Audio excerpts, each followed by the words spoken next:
Economists, public choice economists in particular, is a school of economics called public choice. It means you study public choice. Normally economics studies private choice. How do you decide what job to take, what human capital to develop, what products you will buy? Public choice is about how we make decisions through government. Public choice economists talk about rational ignorance. They talk about the concept of concentrated benefits and diffuse costs. We're getting back to the special interest case there. What are concentrated benefits and diffuse costs? Well, the idea is that for any government program, the benefits are going to be concentrated on a relatively limited number of people. It could be major oil companies. It could be Wall Street banks. It could be all the corn farmers in America. It could be all the people who work in textile companies who are going to be protected from competition. It could be all the elderly who are going to get a rise in their Social Security benefits, but it's very unlikely to be all the people. And so the benefits are concentrated on these people. The costs are diffused across all the taxpayers or all the consumers. If we put protectionist measures on textiles so that clothes that you buy are more expensive, those costs don't show up on the government's books. They're not a cost to the taxpayer. They're a cost to all the consumers who want to buy clothes, especially inexpensive clothes. So the benefits are concentrated, the costs are diffused among 300 million people, and that makes it very hard to organize those people. How much does the sugar quota cost every sugar consumer in America? $1, $5, not enough to learn about it and write your congressman. How much does it benefit the 1 or 2 sugar companies in the United States? A lot. So who hires lobbyists? The sugar companies do. Who hires lobbyists on the trade bill? Mostly unions and protectionist companies that want to be protected from foreign competition. There are a lot of other analyses of the way this works. One is called the iron triangle. The idea there is the iron triangle is the congressional committee that oversees a program, the bureaucrats who administer it, and the special interests who benefit from it. And political scientists talk about a revolving door between these people. The congressional committee writes the law, then some of the staff members of that congressional committee go over and implement the law at the regulatory agency, and then when they're ready to start making money to send their kids to college, they go get hired out as a lobbyist for the special interests that are benefited from it. Or, alternatively, a special interest group, the oil industry, the corn farmers, whatever, comes up with an idea for a law, they lobby the congressional committee, and then they get appointed to the bureaucracy that will oversee it, because after all, who knows the business better? It's logical to hire regulatory administrators who know something about the corn, the oil, the technology, whatever. So you get a revolving door back and forth between the policy makers, the policy implementers, and the policy beneficiaries. Milton Friedman talked about the tyranny of the status quo, and what he meant there was, we may argue a lot over whether a program ought to be implemented. I mean, we talked about national health insurance for 40, 50 years. We're still moving in that direction, but we haven't entirely gone there. So we have debates before we pass laws. But once the law is passed, Friedman says, then the tyranny of the status quo kicks in. Nobody ever says 1 year later, 4 years later, okay, was that law a good idea? Maybe not. Let's get rid of it.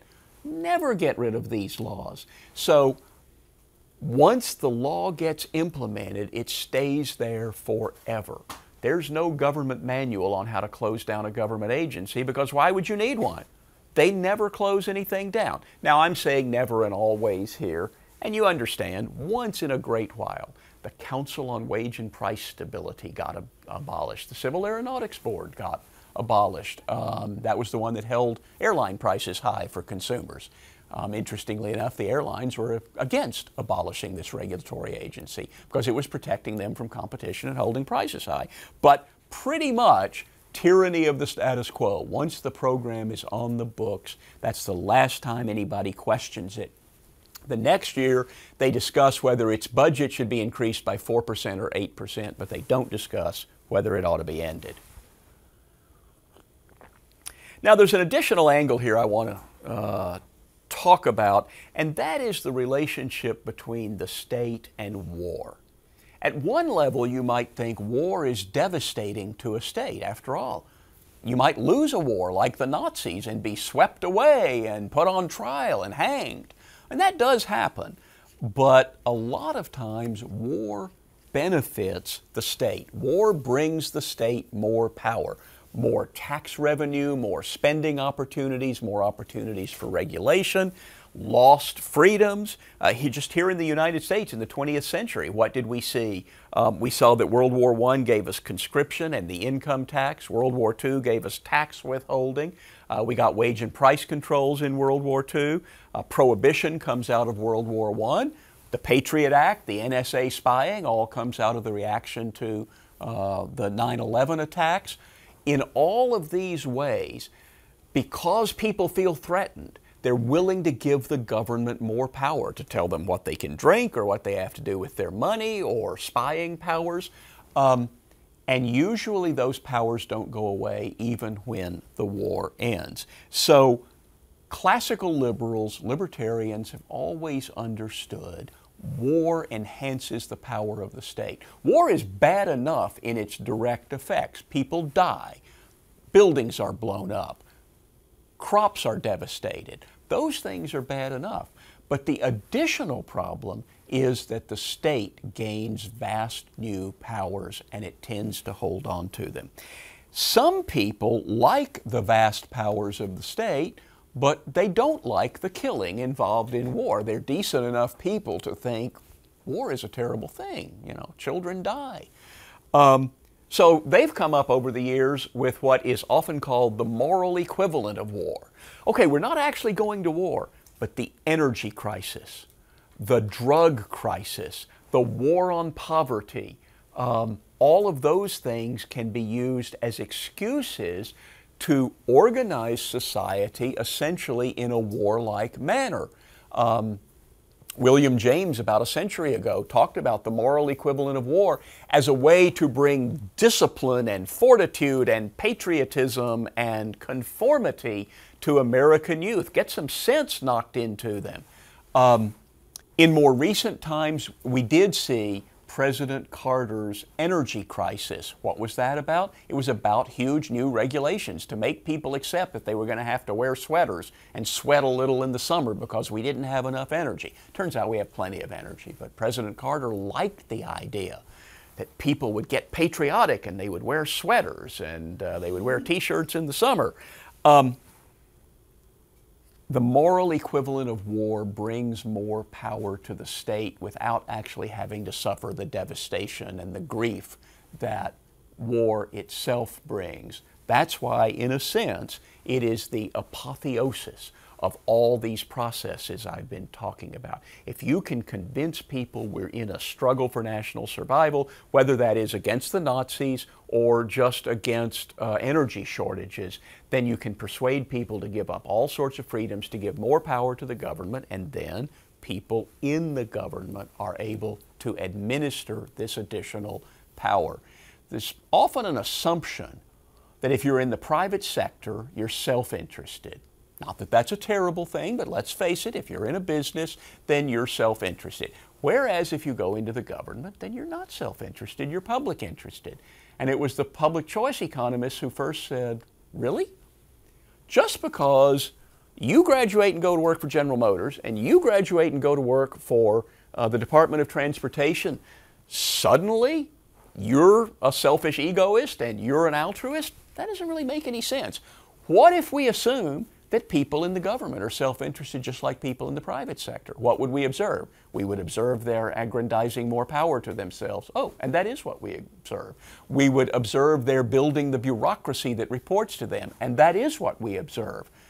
Seems like the public choice economists demonstrated that making government more powerful is indeed what bureaucrats and politicians have in mind. Fortunately, we do have a constitution, we do have an occasionally alarmed citizenry that prevents them from doing everything they would like to do. But when we talk about there should be a government program for that, there should be a program to feed children, there should be a program for free student loans, there should be a government program to help with poverty in the third world, we need to recognize Politicians and bureaucrats will administer that program. You ever seen a picture of Mitch McConnell and Harry Reid? When you say the government should do X, you're saying Harry Reid and Mitch McConnell should decide how that will be done, instead of 300 million people interacting in the market process.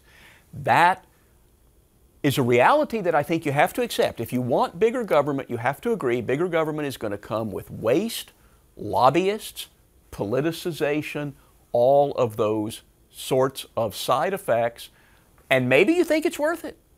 Maybe national health insurance is worth having politicians in charge of our health care, but put that on the table. That's what we're talking about.